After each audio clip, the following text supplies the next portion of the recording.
Hi friends, Scott and Amy Sharkey from Sharkey's Greenhouses up here in beautiful little Crivets, Wisconsin. It's very sunny. It is so if we're squinting, it's a very sunny day. Yay, very sunny. Yay, Wisconsin. Finally, we got some sun. Today we're going to be talking about hanging flower pouches. And we've been doing these for decades. I remember my mom and dad making these. So I mean, decades and decades. The old school Al's pouches, these have been around for a long, long time. So it looks like a garbage bag.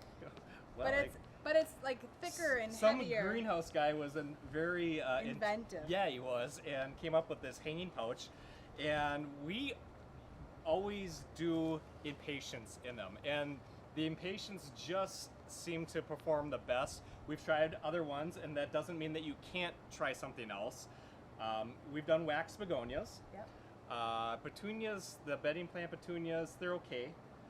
I think Vinca would probably turn out really nice in there. We'll have to try that next year. Yeah, you want to do a hanging herbs. Yeah. So what would you put in this for herbs? Well, I would probably do a salsa. Oh, a style, salsa bag. Yeah. So what it has is it's a very, very hefty bag, like hefty as far as like thick, and then it's reinforced up here where you hang it, and you fill it up with soil, and it has these little crisscrosses. And you just simply plant right in those little crisscrosses once it's filled with soil, and then you hang it up, which you can see. And these are all of these behind these us. are so there's two different sizes. So this is the full size, the longer one. So this has 10 and then 2 on the top. And then this is the shorter one. And that has 6 with 2 in the top, so 8 they're altogether. A little bit different in size. You know, this one's not quite half, or a little bit bigger than half and size. You only plant one side of it. The other side is to be put up.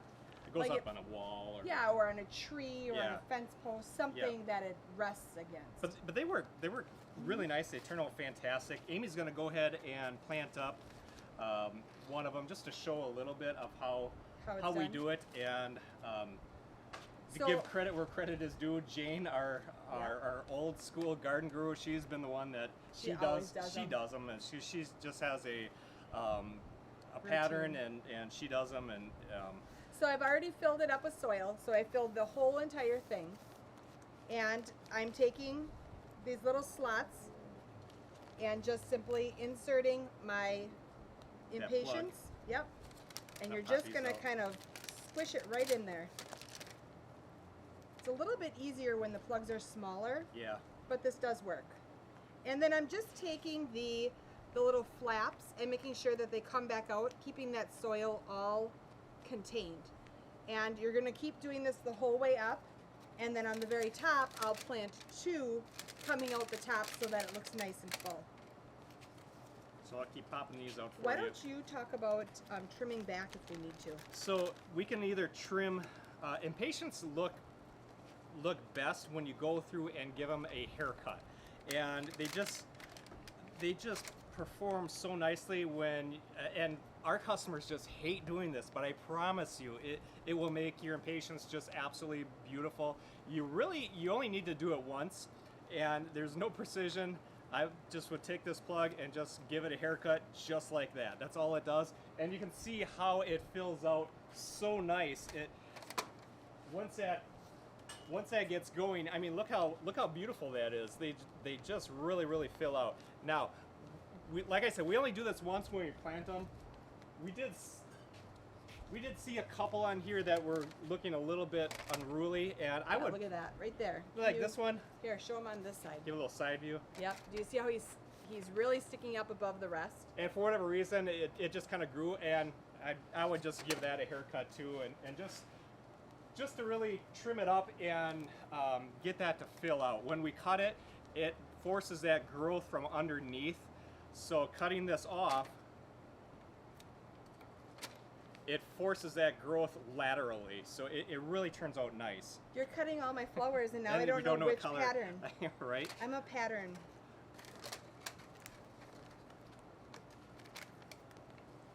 So a few more. I won't cut them. I know, but you're helping. Let me start on this side. No, I'm good. Well, I'm going to do it anyway.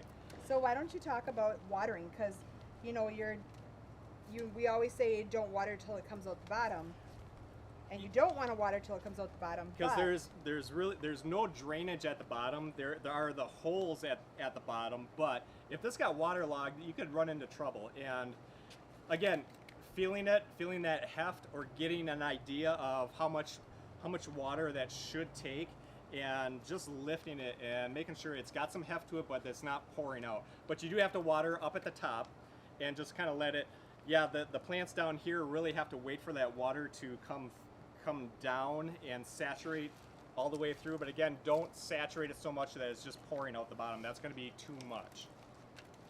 So I am almost done.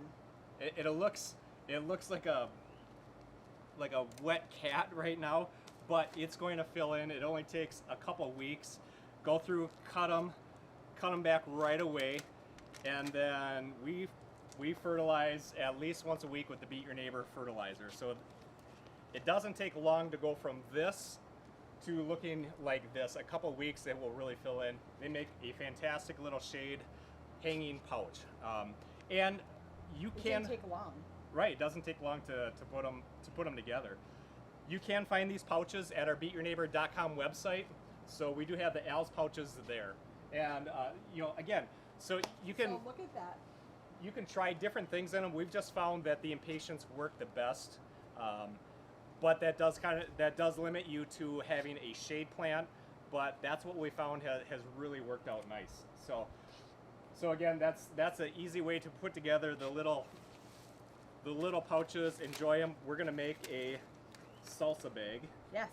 So with some herbs in it, we've never done that before. We'll let you know how that turns out.